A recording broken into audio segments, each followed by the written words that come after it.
Shalom de Yahshua para todos. Irmão em Cristo, Hebreus capítulo 13, verso 7. Hebreus é de uma riqueza. Nós tivemos há pouco tempo atrás agora.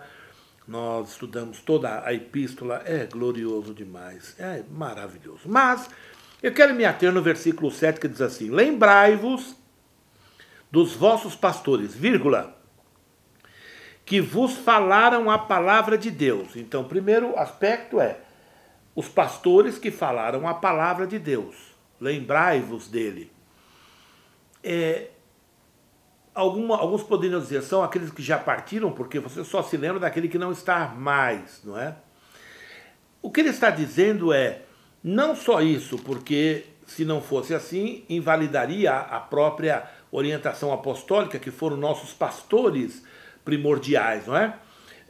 Então, quando vieram os apóstolos do nosso Salvador, esses homens extraordinários, que o Todo-Poderoso escolheu com a sua sabedoria para que nos desse toda a orientação recebida pelo próprio Espírito Santo, então ele diz isso, mas também está referindo-se aos vossos. Então, embora seja verdade que Paulo tem sido meu pastor, que o Pedro, que o João, que o Tiago, enfim, que os apóstolos têm sido meus pastores, não há a menor dúvida de todos nós, a noiva de Cristo, mas também os pastores que agora nos falam esta palavra de uma maneira simplificada, nos ensinando a cada dia, porque embora a Bíblia, irmãos, é muito interessante isso, embora a Bíblia seja simples, ela não é simplória. E é nessa divisão que entra a academia, não é? E eu estava outro dia pensando no seguinte: por que tem algumas pessoas que estão tão preocupadas em muito esmiuçar demais não, mas esmiuçar para encontrar detalhes na palavra, porque eles precisam disso, porque a mente deles trabalha dessa maneira. Outras pessoas não precisam, é fácil. Crês que eu posso fazer isso? Sim, Senhor, eu creio. Pronto, acabou. O final dessa jornada será a mesma para ambos. Quer dizer, se estiver na jornada, se estiver no caminho mesmo, não é? Então, lembrai-vos da fé dos vossos pastores, que vos falaram a palavra de Deus, a fé dos quais imitai, atentando para a sua maneira de viver. Querido irmão, fica difícil hoje eu atentar para a maneira de viver de alguns pastores. E eu sou pastor, ou melhor, eu estou pastor. Pastor não é um título como nós desenvolvemos em nossas igrejas. E nada contra, mas pastor não é um título, é uma ocupação no corpo. Então, uma pessoa não é assim. Quando eu comecei minha carreira no Evangelho, na igreja eu tive que ser obreiro e depois de obreiro seguir a escala, presbítero, no caso das Assembleias de Deus, evangelista e depois pastor, não é? E se esse pastor se desenvolver no ministério de maneira notória, ele chega a pastor de campo. Hoje não é muito assim, me parece que tem muito mais um movimento político nessa coisa aí. Mas, segundo a tradição, era isso. Bem, biblicamente não é exatamente isso, não é? Biblicamente, Paulo foi chamado direto ao ministério e nem título ele recebeu. Ninguém falou, seja consagrado ao apóstolo. Não. Como é que se deu o fato dele ser conhecido como apóstolo? Pelas manifestações de Deus à vida dele. Então, o que determina um apóstolo não é o título. O que define um pastor não é o título. O que define um presbítero, um evangelista, não são títulos. Vou dar um exemplo. Pastor Armando, que já dorme no Senhor, ele estava dirigindo uma igreja batista na cidade do Recife, em um lugar pobre, e um mendigo foi evangelizado e se entregou a Cristo. E conversando com esse mendigo, o pastor perguntou a ele assim: filho, você trabalhava? Ah, sim, eu era padeiro. Ah, você sabe fazer pão? Sei. E o pastor pensou assim: bem, ao invés de eu ter esse peso, de ter o compromisso de ajudá-lo durante muito tempo, eu posso mudar a vida dele e ajudar toda a sociedade. Então o que ele fez Foi aí que eu comecei a aprender sobre promoção social e não essa assistência social que conduz à morte quase que eterna. Ele falou que ele mandou construir um forno no fundo da igreja de barro e fez um coberto bem arrumadinho, limpinho, direitinho, como eram as padarias de então. Comprou farinha e algumas máquinas e falou assim, faz o seguinte, você vai fazer pão e eu vou fazer a propaganda do seu pão. E o pastor no domingo dizia assim, olha, não comprem pão na padaria lá, venham comprar na mão do irmão, perdão, nós estaremos ajudando o irmão. E aí compraram o equipamento e o irmão fez a primeira fornada. E como se a alegria dos céus, do coração dele, fez de uma maneira muito amorosa, e deu a perceber os que compraram o pão, esse é o testemunho, que o pão era muito bom, era diferente do outro, e ele começou a vender o pão, e esse irmão se tornou um empresário com muitas padarias no Recife. E é isso, não é, que o Evangelho nos mostra. Ele não deixou de ser um irmão porque ele se tornou rico. Ele não se tornou um presbítero ou um pastor porque ele foi cantor. Você entende o que eu quero dizer?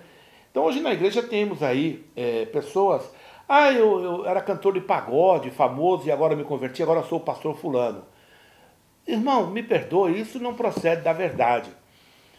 A chamada é divina. Ninguém se auto-intitula e vai ser aprovado, porque ao chegar no final da carreira, se conseguir chegar, porque normalmente não chega, porque se profana no meio do caminho, porque já começou profanado, não é? Começou com engano, começou com mentira, começou com... não é assim que eu penso, não é assim que eu acho, eu creio de outra maneira. Se você parte disso daí, você está fadado ao fracasso. Eu não estou desejando isso a nenhum irmão, nenhuma irmã, mas não tem, essa é a caminhada. Por isso que ele diz aqui, olha, lembrai-vos dos vossos pastores, imitem a fé dos tais, não é? Mas eu quero encerrar, não quero me prolongar muito, em dizer o seguinte, na ciência, se estabelece alguma coisa como provavelmente correta ou se estabelece uma lei por tentativa e erro. Então a pessoa tenta uma substância, digamos a química, com outra substância, e aí usa a tabela periódica toda, e uma hora, de repente, ele descobre alguma coisa interessante, descobre uma reação interessante, e a tentativa e erro está ali. No reino de Deus não é assim. No reino de Deus não existe tentativa e erro. No reino de Deus não existe nem tentativa. Erro existe. Por quê? Porque, como disse agora, pessoas vão pelo caminho não estabelecido. Não, o que importa é que eu me dê bem. O que importa é que as pessoas me olhem como alguma coisa importante. Bem, aí prova que a pessoa está no caminho do erro mais ainda, porque o anseio do coração é a projeção dela própria, não é? Não é servir a Deus, servir a Deus é só uma justificativa, não é? Uma maneira de eu me projetar. Bem, já que eu não me projeto no mundo, sei lá, profissional, eu vou me projetar no mundo religioso. O que eu quero é me projetar. E tá cheio de pregador aí famoso, causando escândalos horrorosos, terríveis. E não são poucos não. Humilhando os pequenininhos, mostrando as unhas, não é? As garras de lobo por trás. Na frente são pessoas, parece até de Deus, mas não são não. Então, alguém fala assim, você olha uma pessoa e já julga. Querido irmão, a Bíblia diz assim, olha, imitai a fé deles. Existe um dom na Bíblia chamado discernimento de espírito. Um homem de Deus, um homem amadurecido, ele percebe assim, essas coisas. Não tenha dúvida.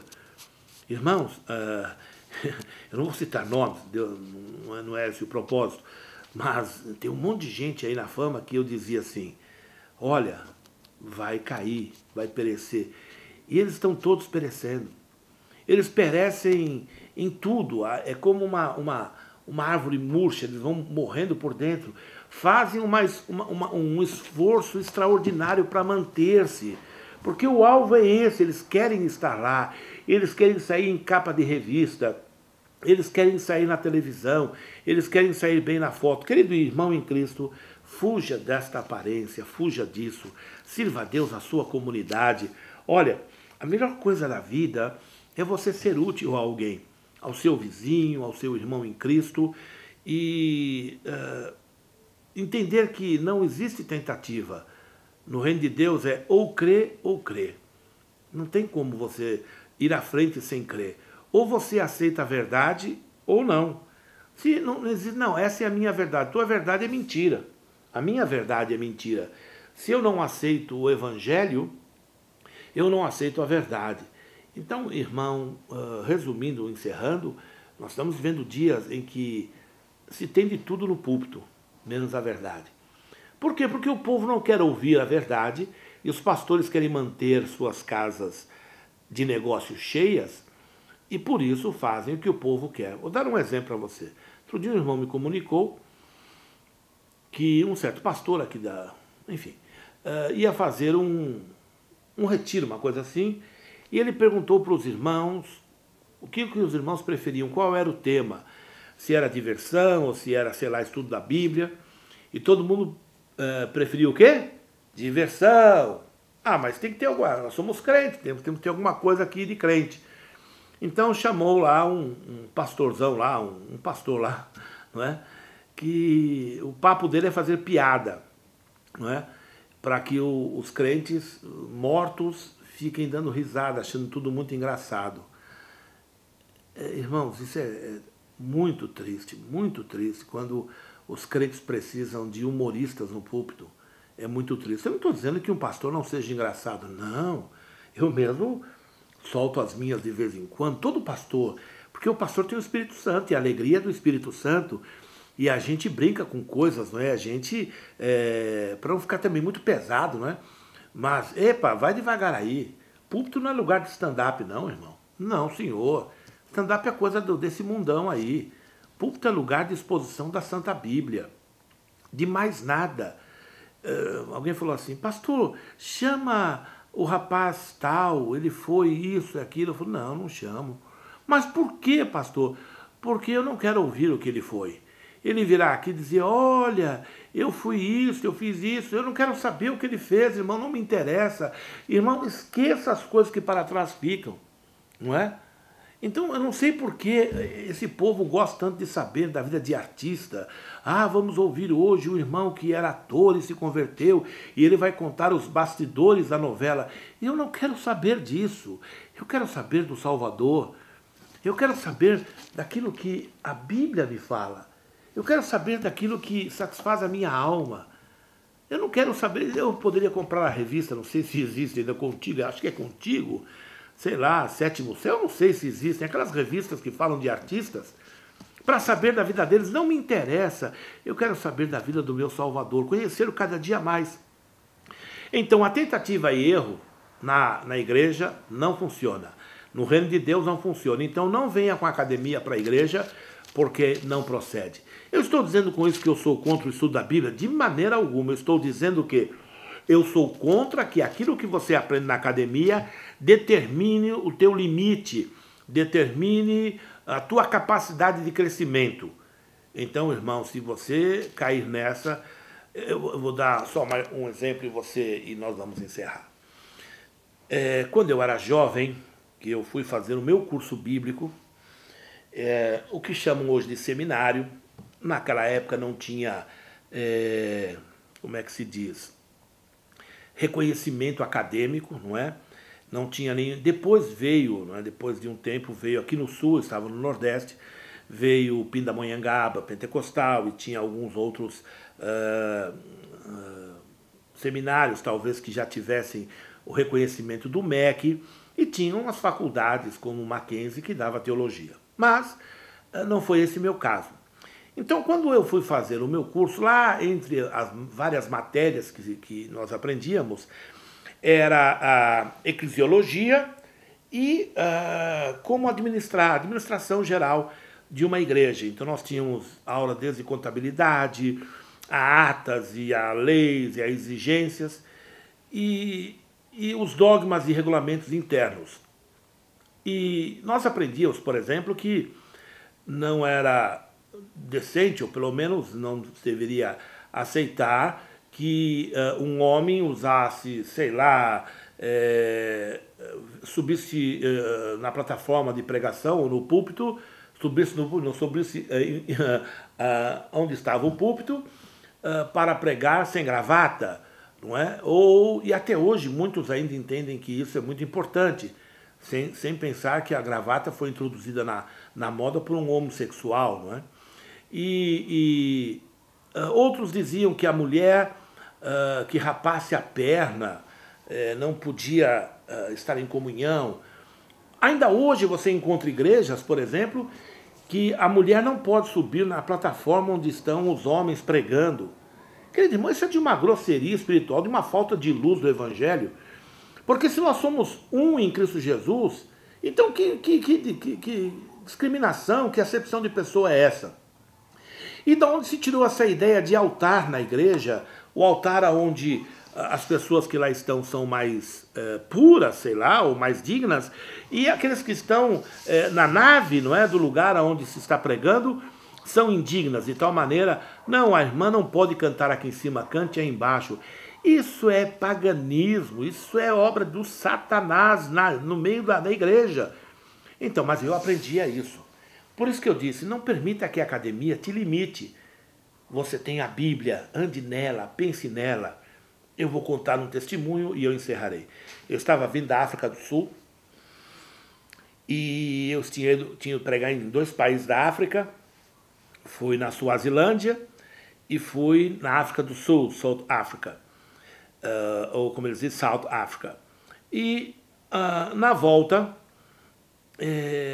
depois de um tempo de voo, a gente precisa levantar para oxigenar, ou melhor, fazer com que a corrente sanguínea corra pelas pernas, porque pode até haver uma trombose, então a gente se movimenta a cada 2 horas, dá uma voltinha em volta ali nos corredores do avião. E estava uma boa maioria dormindo, e nós já estávamos um bom tempo de voo, e eu me levantei e fui andar. E ao andar vi um rapaz com a luz acesa e uma Bíblia enorme, desse tamanho assim.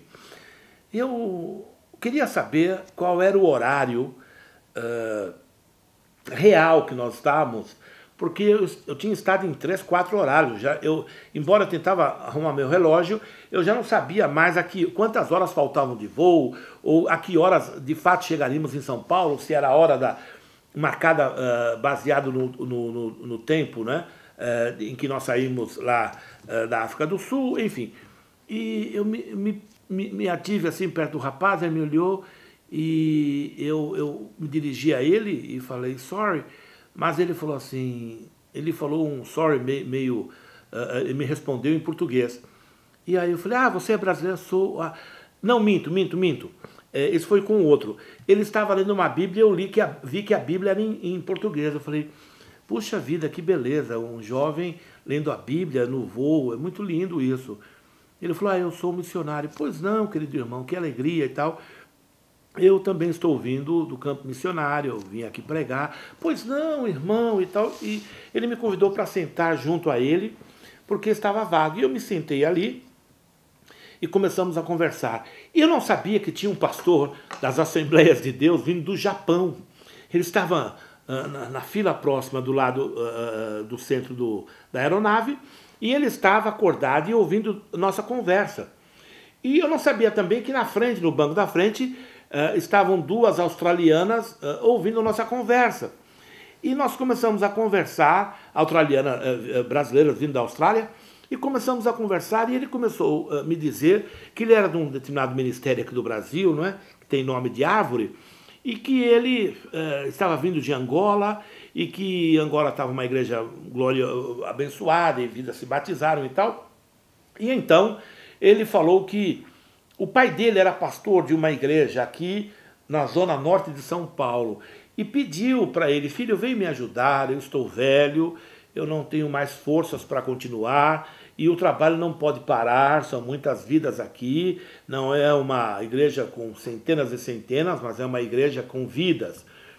E ele foi falar ao discipulador dele e falou, olha, assim. Sabe o que o discipulador dele falou a ele? Ele falou assim, se você aceitar o convite do teu pai, você estará abortando o plano de Deus na sua vida.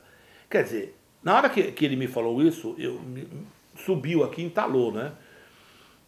E eu fiz uma coisa que eu não devia. Eu falei assim, desculpe, esse teu discipulador é demoníaco.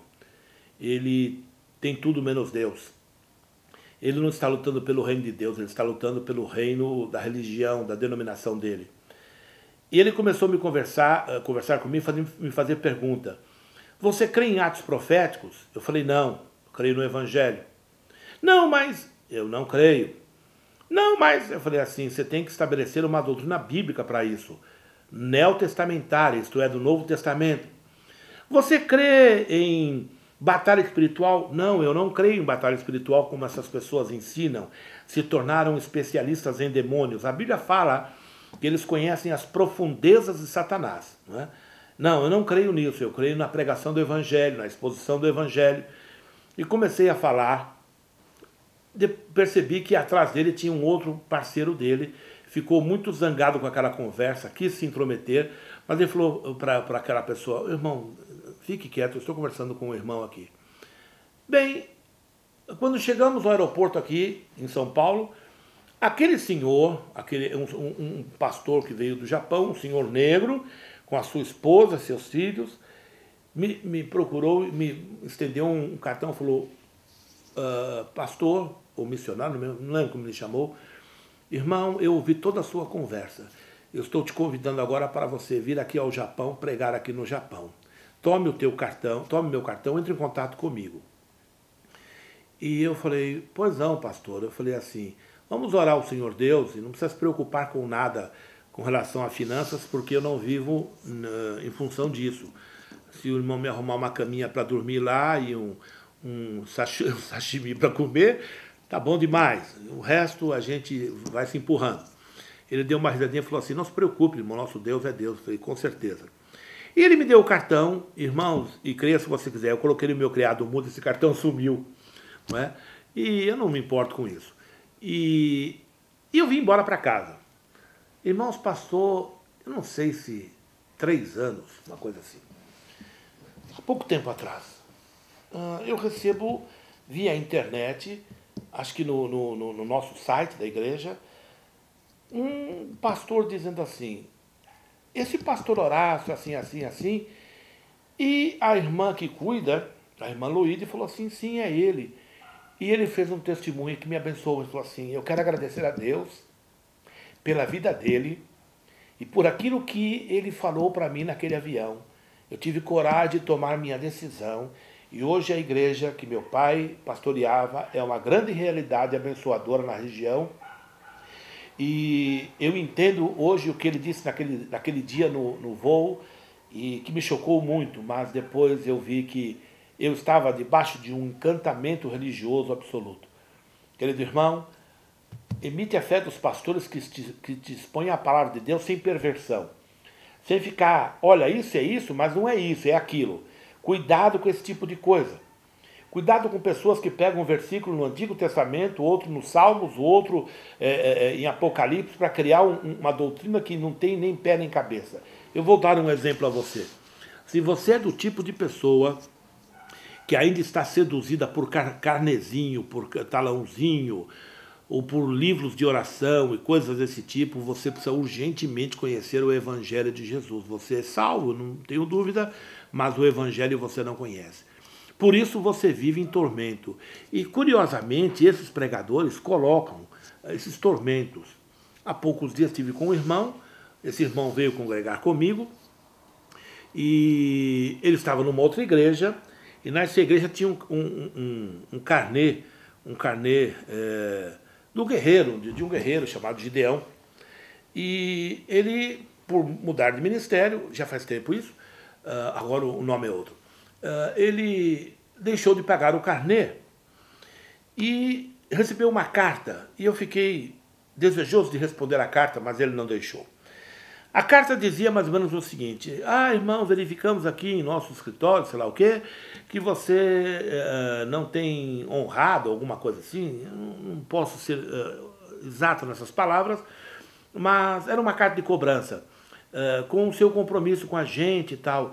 Nós queremos dizer ao irmão que, infelizmente, nós não podemos liberar as bênçãos espirituais sobre o irmão, porque elas estão retidas na dimensão do espírito, porque você está inadimplente, ou porque você não pagou o carnê, e então pronto, é isso. Irmão, sabe aquele nojo de vomitar, sabe aquela coisa, aquela ira santa no coração contra um povo desse, um casal manipulador feiticeiro desse? Isso é diabo no couro até o talo, irmão. Isso é diabo. A Bíblia diz que nós somos abençoados e já fomos abençoados em Cristo. Eu não sou abençoado por banana nenhuma de cobertura espiritual, de bênção de apóstolo. Não, senhor. Evangelho de Cristo. Irmão, vamos voltar ao Evangelho. Saia desse encantamento, desse monte de unção que não serve para nada. Tua vida não sai disso. Para de se enganar. Acorde. Eu vou dizer o que você tem que fazer. Saia do encantamento e carregue sua cruz. Porque a caminhada tem que levar a cruz, viu, irmão? E no final a gente vai ver a diferença.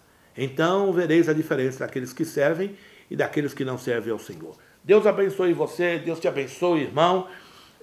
Se você quiser citar alguma coisa, tem pessoas que fazem citação querendo me agredir, eu nem ponho. Não estou interessado no que você... nem discutir. Não quero discutir com você. Eu não quero, discuta com lá, com onde você quiser. Não, eu não creio no arrebatamento. Fica aí, filho, não tem problema nenhum, eu creio. Não é? E não estou preocupado, não. Amém? Mas se você quiser colocar, nos ajuda, nos abençoa, não é? Não dê só um glória a Deus, fale alguma coisa daquilo que você ouviu, daquilo que você aprendeu, amém? E outra coisa, irmão, compartilhe isso com outras pessoas, não é? Afinal, não será a sua face que será exposta, será a minha. E eu estou aqui, eu estou mantendo minha posição, não é, de guerreiro até o final, de atalaia até o final. Tem gente que fica brava, fala, esse Horácio fala de todo mundo, eu não falo de ninguém. Eu falo de doutrina, eu falo de ensinamento. Mas até agora, irmão, na minha caminhada, todas as pessoas que eu falei problema, tem sido problema. E problemas novos aparecem, né? Ah, sim, claro, eles estão aí. Eles estão lotando todos os cantos, não é? Mas o nosso Deus continua sendo Deus, amém? Deus abençoe você, a gente se vê na próxima em nome de Jesus. Ô glória!